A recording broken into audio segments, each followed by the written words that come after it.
Alléluia. Amen. Uchi maua no nyo egaga. Maua no yele jimelu mbonu. Boy sorting boy akomela. Ndekala ko pon kuno ni jota de mari cheko mo. De so yi maua no de so gari yin jibi. Tin jibi boy wa kewi aton. Jean Bobo de Cajino le badi. Ils m'ont parlé de capot de Tuba de vie. Yo, Banon de Vivain, solo de Tacon. Ils n'ont pas le pas de Doraou. Ils n'ont pas la nuit.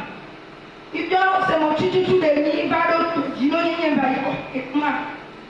Moi, le Jean Bobo, moi, Gino, maman, tout à quoi. Ils doivent avoir un maou. Pourquoi on essaie de quelqu'un? Et là, j'ai quelqu'un qui a de la femme.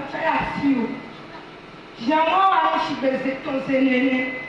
Il y a un peu de dans le cas. Moi, je dis vie, voilà. Il est là, avant Jean pour le cas, je viens. Il y a un votier, quand on dit, nous devons au Sasa, calendrier, tout dit, moi, je suis et mon tio, et on prier, il est là. Nous sommes là, nous sommes là. Ne diagrammer calendrier la dare adie koji adogo ya nile jango monta baba komenga inyo mama hanu bero mexina mlanyo nsani yo so prodo yeleki iso calendrier la dagogo nyama tun imi le kholomi imo mi dogo ya la fi o chala ya mo fi wa yo mi dogo ya la ni go pe mrani ti ani nemre ya ni tola. Si on a mis les poches, on y a maton. On monte en dedans, ils ont compris le colon, mais ils m'ont encore les villes, ils m'ont tapé à Yosso.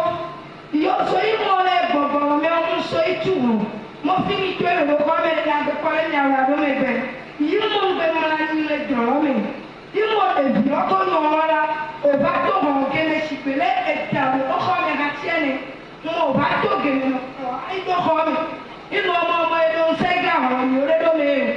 On sait de l'ochio à Bado Kékéni, Tachi, à Valeba. On sait de l'ochio. Ils m'ont dit qu'il y a un peu de temps pour venir au Léa. On y a un peu de temps de Pawado. Avant l'ochio, il m'a dit que il va là. Ils m'ont dit que calendrier dans les dîmes. Ils t'ont pris à la ils demandent ni quoi calendrier dans la menu. Ils calendrier là-bas, il est rare. On m'a soleil, il va se faire.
Le Seigneur fait de grandes choses dans sa vie. Qu'elle a accouché 2 semaines après, elle a constaté que quand elle se couche, un esprit vient s'asseoir sur elle. Et elle voit une dame, une grosse dame et une jeune fille. La dame nous le pagne à la hanche. La femme et la jeune fille nous le pagne à la poitrine. Et les deux sont auprès d'elle. Mais quand elle dit qu'elle crie même avec tous ses efforts, celui qui est à côté ne pourra pas écouter ce qu'elle est en train de dire. Elle est opprimée façon là. Et elle a été obligée de partager avec une dame au village. Et la dame lui a dit, ah, je t'ai dit d'aller au camp, non? Est-ce que tu as acheté le calendrier du camp? Elle a dit oui. Et la dame, tu ne pries pas correctement. Tu ne pries pas, ma soeur. Si tu priais correctement, cet esprit n'aura plus la force. Et effectivement, elle a prié. correctement. Et l'esprit là ne vient plus. Mais elle a dit hier, quand elle est rentrée, elle a mis ses enfants autour d'elle. Et elle a mis le calendrier au milieu d'eux. Et elle a prié. Même les petits enfants, ils ont tellement prié. Elle a dit, elle s'est couchée à peine 2-3 minutes. Et elle a constaté que l'esprit là est venu. La dame est la jeune fille. Elle a dit, ah, vous êtes entrée encore ici parce que j'ai oublié de fermer ma porte. Hé, sautez, sautez, sautez. Elle les a chassés. Elle a dit qu'elle a fermé maintenant sa porte dans la révélation. Et elle a dit qu'elle a fermé. Elle disait à la dame, vous n'avez plus de porte pour rentrer ici. Effectivement, quand elle a fermé, la dame et la fille se sont déguisées en serpent et sont rentrées sous la porte là et elles sont rentrées dans la chambre. Et elle a dit, qu'est-ce que tu pourras faire pour nous empêcher de venir agir dans ta chambre?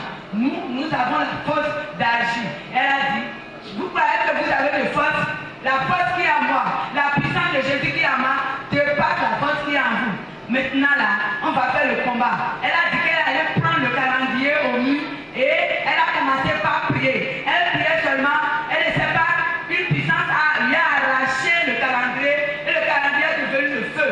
Le feu maintenant, et par ce feu maintenant, elle n'a même pas dit sortir. La femme et la jeune fille sont sorties.